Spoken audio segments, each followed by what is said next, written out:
sentimiento, rico en leyenda y tradiciones, abren sus alas y en un abrazo llega hasta ti,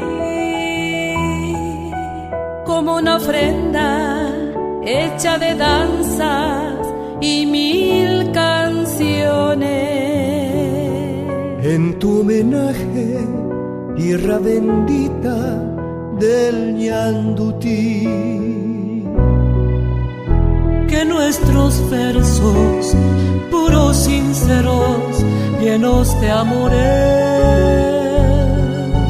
dejan embrujos de telaraña hoy para ti. Una bendita de la cultura y del folclore, hoy yo te llamo ciudad divina del Ñandutí. Festival Nacional del Ñandutí.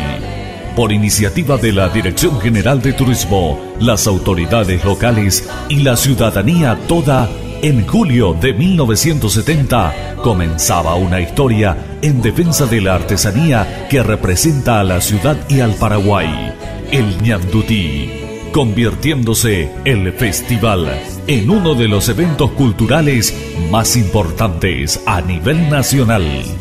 El Festival Nacional del Ñandutí no era solamente música, contaba con una serie de actividades. La más resaltante, el tradicional desfile de carrozas, con sus respectivas reinas, de entre las cuales resultaba electa la Miss Ñandutí. Tras momentos de discontinuidad por iniciativa del Departamento de Cultura de la Municipalidad de Itauguá, en el año 1998 se forma nuevamente la comisión organizadora, compuesta por un grupo de personas de diferentes sectores, interesadas y dedicadas a trabajar por el rescate y promoción de la cultura paraguaya y por sobre todo nuestra artesanía, el Ñandutí.